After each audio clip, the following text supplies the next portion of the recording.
Today, we are honored to welcome King County GOP Chair Michael Young and Don Whiting of the Washington State Grange to help us examine the question, should Washington have an open primary again? Mike and Don will each have up to 8 minutes to make their case. Then we will spend 8 minutes discussing the question around the table talk. And then, once we're done with the table talk, we'll have at least 10 minutes and possibly more to do questions and answers with Mike and Don. Before the program, we flipped a coin, and the coin flip determined that Michael will go, I'm sorry, I got this wrong. Michael won the coin flip, and Don is going to go first. Okay? It's just like football.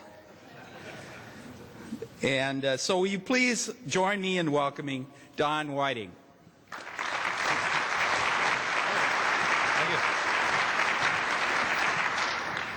Okay, thank you very much, and good afternoon. Well, I'm going to try and hold any discussion of the history of this down as short as I can, leave some of that for the questions if anybody cares. But of course, I almost have to mention something that happened back in 1935 because that's why the Grange is involved in this issue at all. It was in 1934, actually, that the Grange proposed an initiative to the legislature to create what we all came to know as a blanket primary. The legislature adopted it the next year in 35. And it was a primary in which, it was a party nominating primary in which one Democrat and one Republican advanced to the general election, but voters could vote for whoever they wanted to in the primary, and it was unique at that time. I can't explain to you why it took 70 years for the courts to eventually decide that this was unconstitutional, but they did in 2004. And so the legislature struggled with it in that 2004 session, and they eventually, with the help of Governor Locke, approved a bill to create a party nominating primary, which the Secretary of State's office calls a pick-a-party primary, which is a pretty good name for it. Now, the easiest way to explain what effect this had, I think, is to tell you about a personal experience. My mother lives in a retirement community, very active. These people are really savvy, but they were a little confused about this, so they asked me to come out and help them vote in 2004 when they first had to do this.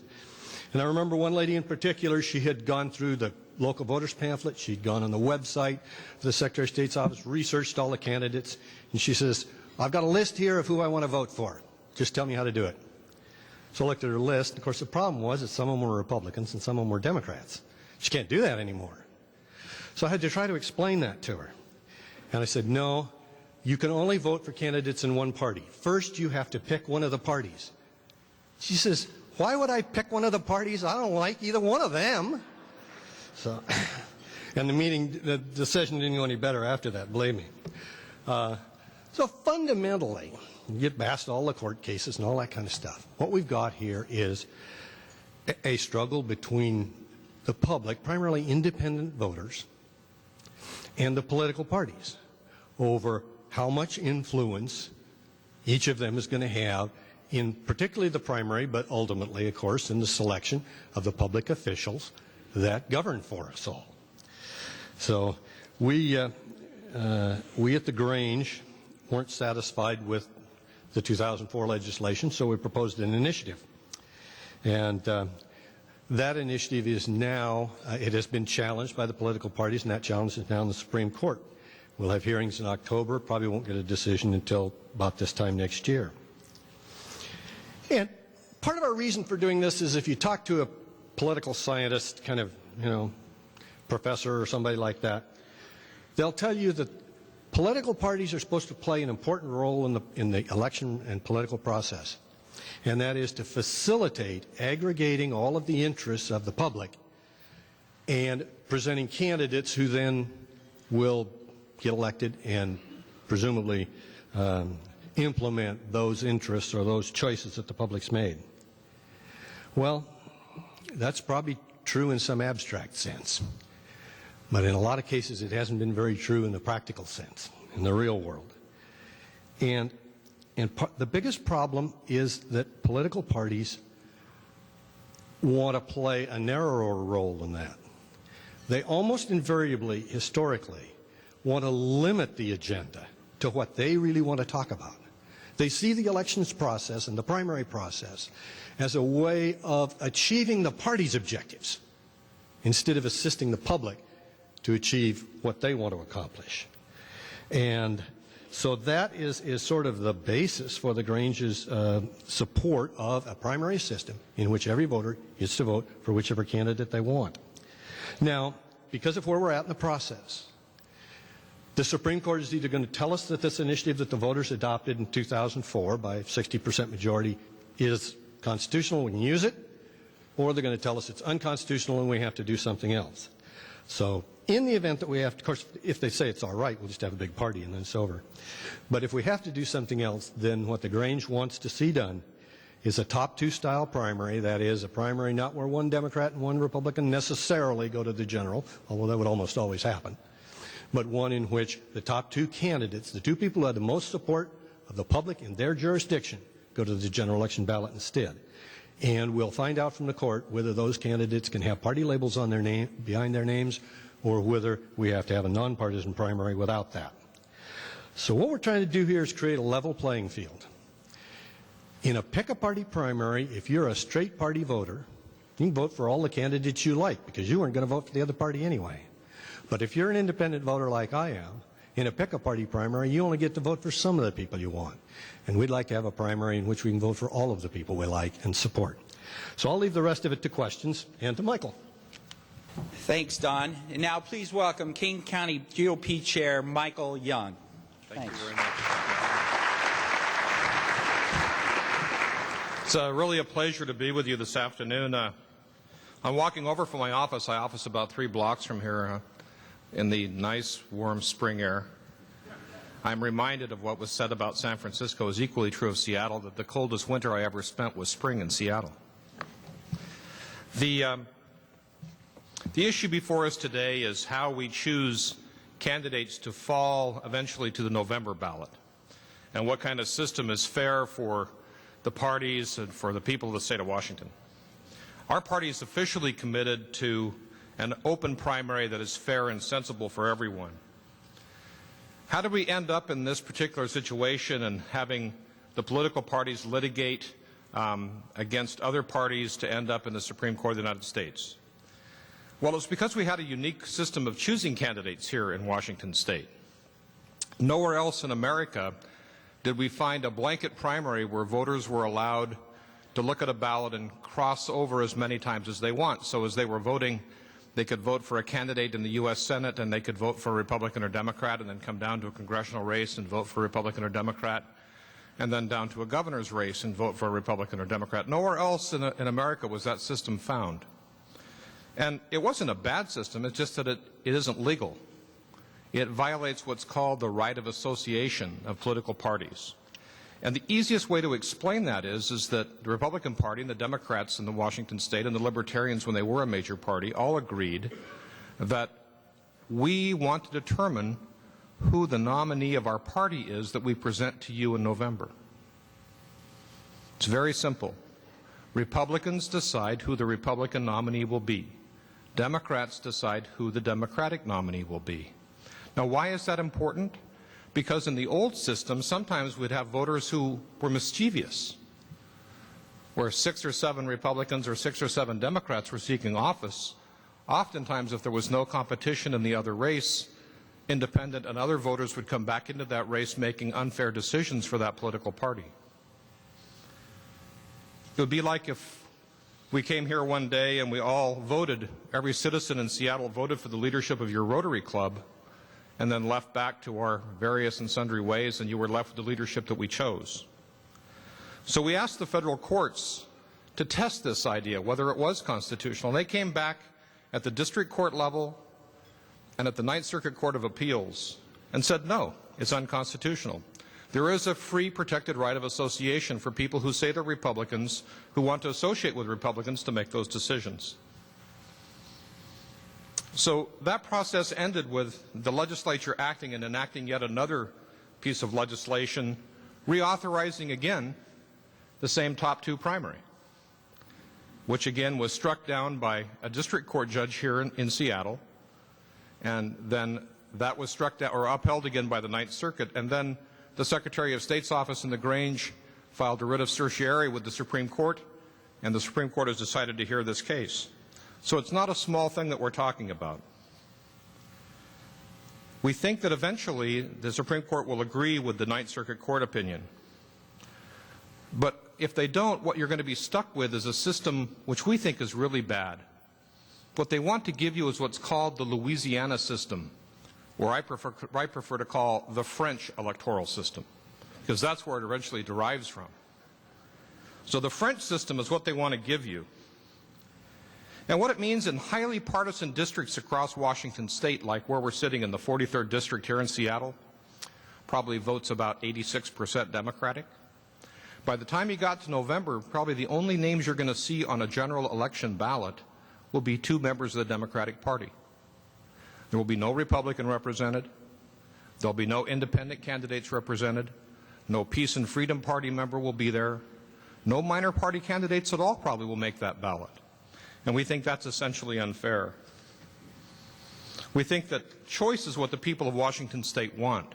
In a general election, we're not talking about limiting choice in the general. We're talking about limiting the opportunity for how you vote in the primary and giving the voters of this state full representation at the general election ballot, so that when you walk into the ballot place in November, there'll be every political party who wants to qualify on the November ballot, and we think that is fair choice for the people of the state of Washington. There are myriad problems with implementing the French voting system here in Washington state. It would be devastating to minor political parties. It would create the worst kind of gerrymandering we've ever seen eventually in Washington state, creating extremely safe districts that become even safer and less responsive to voters than they are now. We think it's a bad system. California was faced with a similar choice and rejected it for the very same reason. So we think that left to the court's opinions from the Ninth Circuit, that what we have now, which is the pick-a-party primary, is fair. No one has to declare what they are. They just have to simply stay in the same party while they vote. And we think that's an adequate protection for the right of association. So thank you for letting me come and share with you today. It's an honor to be here. If I can answer any questions, please let me know. Thanks again.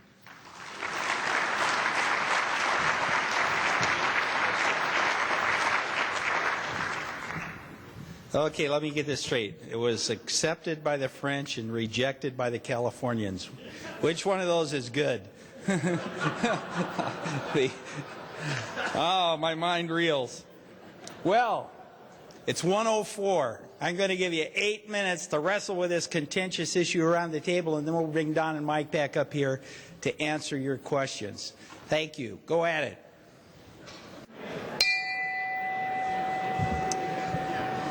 What a lively discussion.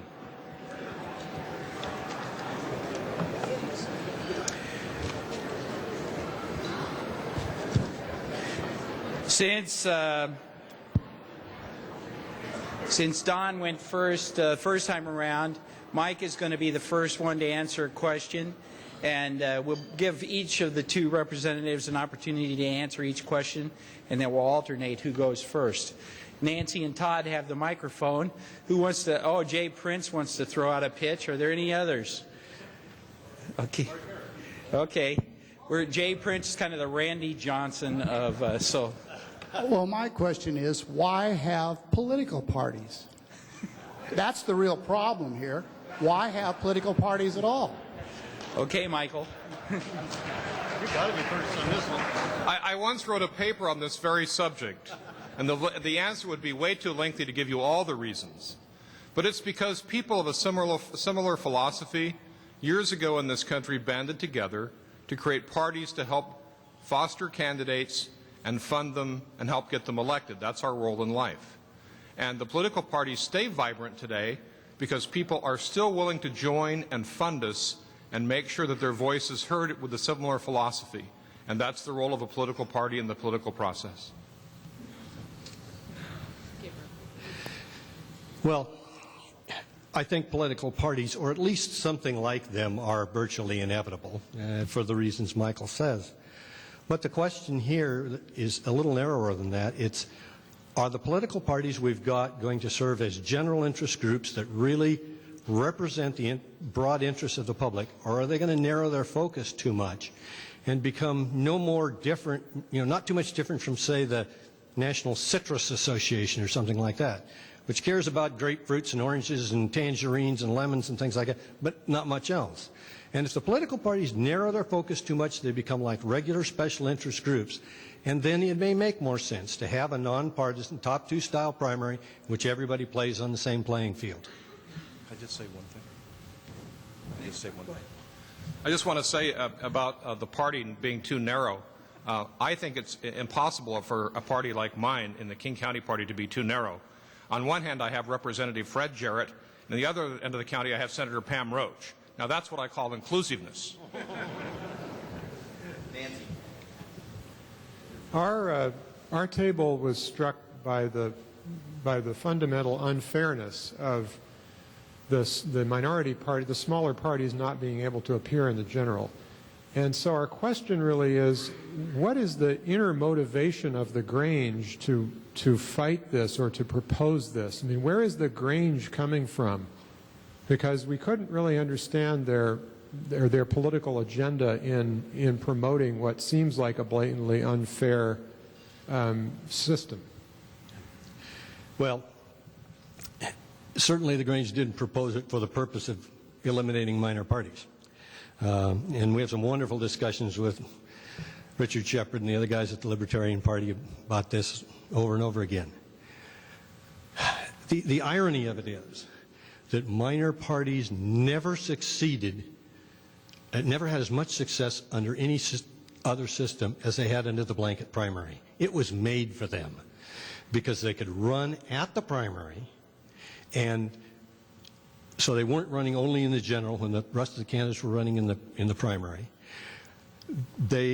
We had two different minor parties qualify as major parties in this state, the Reform Party for a while and the Libertarian Party for a while. They had more success here than anywhere probably in the country. And they joined the lawsuit to get rid of that system. We don't know why. Now, the other thing I think that you have to take into account is that a top two primary would be very like your city council and your school board elections and those kinds of things, and that's the area in which minor parties have had the greatest success nationwide. So we don't think that kind of a system would hurt them. It would hurt their leadership, who wants a narrow agenda and only wants to have candidates who represent that agenda, but it would not hurt the party itself. But where's the Grange coming from? And why are they behind this? The Grange is interested primarily in advancing the interests of independent voters who do not want to be strongly aligned with either political party.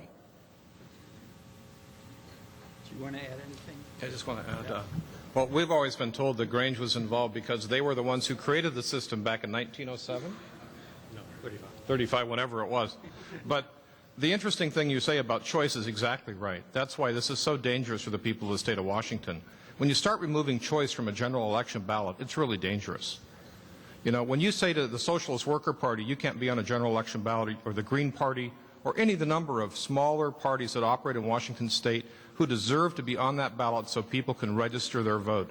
That's what we're most concerned about. That's why we're so opposed to this, and that's why we strongly urge the people to reject the top two French system. Thanks. I should add one other little thing to this. Speaker Frank Chopp asked us almost the same question the first time we talked to him about this. So we went back and we looked at the legislative elections in 2000 and 2002, and there were numerous occasions, almost 13% of the elections in which there would be a minor party candidate in the general.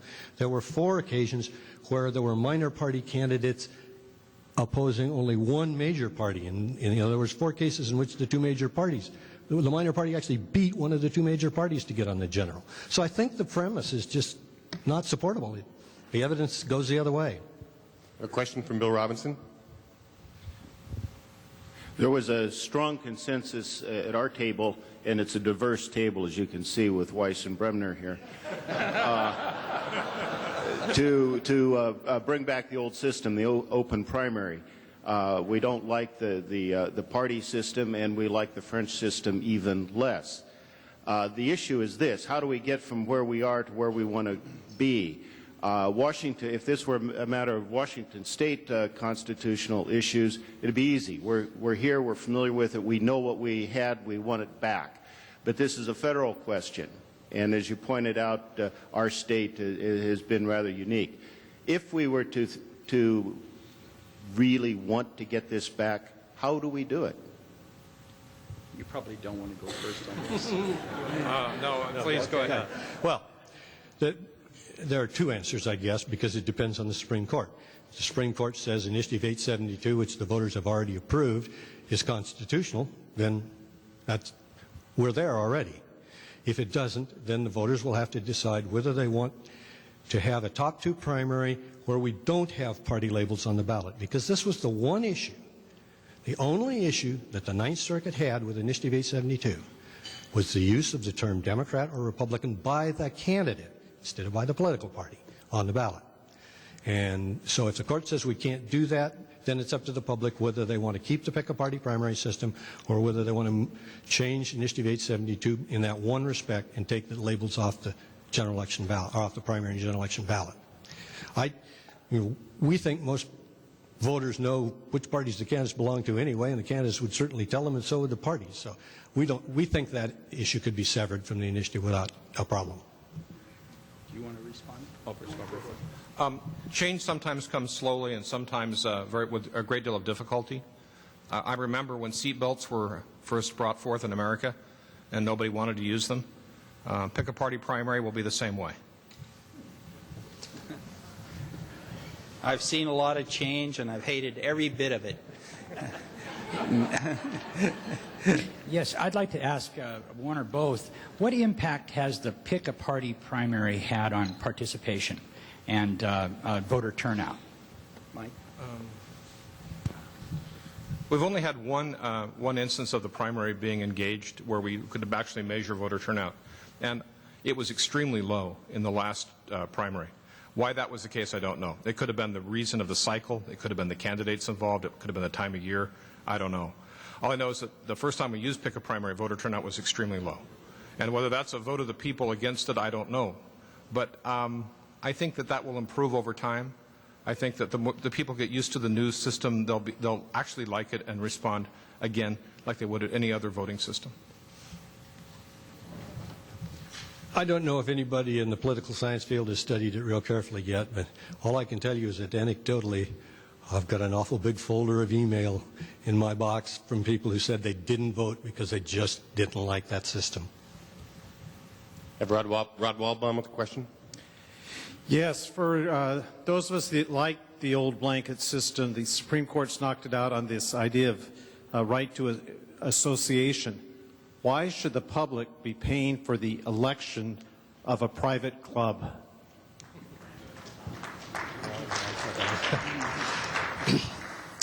Well, again, the courts get right in the middle of this one. There's a case from Arkansas about paying for primaries, and they said basically if the state requires the party to nominate its candidates in a public arena like a primary, then they have to pay the bill. I don't think anybody seriously expects that case to be overturned. The option, of course, would be to keep a party nominating system, get rid of the primary entirely and go back to the late 1800s, early 1900s, before the progressive movement.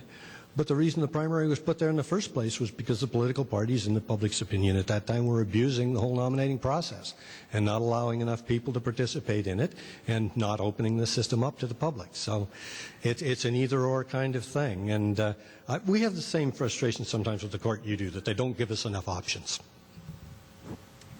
Sure. That's exactly correct. The federal courts have ruled that if the state mandates a primary, that the state has to pay for it. Should we move away from a primary system, the Republican Party and its lawyers have already drafted extensive rules that would then create nominating conventions and caucuses to ratify Republican nominees. So our party and the other major party in Washington state are prepared for that eventuality. But the federal courts have mandated that the state must pay for the primary should they have one. Since we're talking about voting, it might be interesting to take a little vote here of the three possible choices: the old system, the pick-a-party, or the top two. And I'd be interested, President Bill, if you'd consider having a little show of hands for those three. The problem is I don't know what the difference is between the old system, I do understand old system pick a party, but I don't know where top 2 fits in there. But let's try it. Okay. Where should we start? That probably matters. How many people favor pick a party? How many people favor the old system? I guess, you know, we don't even need to vote on the next one. And you know what that says about us, Mike? I know. We're all old. Okay, what I'm going to do, I'm going to give each of these 2 distinguished gentlemen 1 minute for a closing statement. One thing that occurs to me as I think about this is, since I'm neither a Republican or a Democrat, by definition, if I vote in the primary, I am a crossover voter. Anyway, Michael, would you like to take your 1 minute? Well, thank you again. As you can see from the straw vote that we just took here, nobody likes the change that's being forced upon us. No one likes to admit that the old way we had to vote because it was so comfortable and easy needs to be changed because basically the courts have ruled it's illegal. And if the Supreme Court rules again that it's illegal, then we'll be faced with making the hard choice about what system is best. And faced with that choice, then the non-registration pick-a-party primary, I think, is far preferable than the top 2 French system, which basically denies voters choice on election day. And what it would come down to then, if you look at a top 2 system in the big statewide races, it would then come down to the eventuality of a person just running on a minor party to make a point about what's going on in our society impossible. The major elections of this state would become money contests, as they are now, with just lots of big money being spent, and the biggest guy who can raise the most money would be the one who's out there first. And that's what you'd get with a top 2 system in Washington State. I think that's a bad way to be running a political system or an election. So I think the more choice we have, the better off we are. If the Supreme Court says that we have to change, then I think we should change. And the most reasonable change before us is the Montana system or the pick-a-party primary. Thank you again.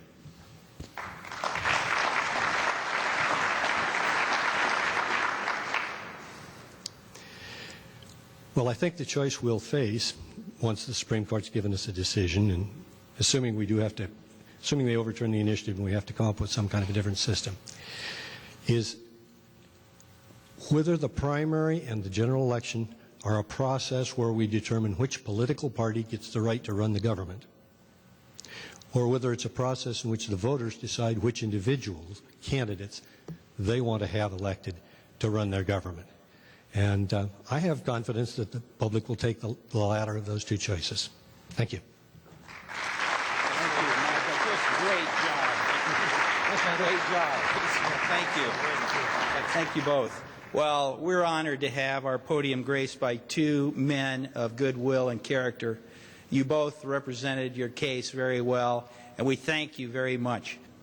Which brings me to this week's pretty good rule. It took me a long time to learn this one. A successful marriage depends on finding just the right mate, then working hard to become just the right mate. See you next week. We are adjourned.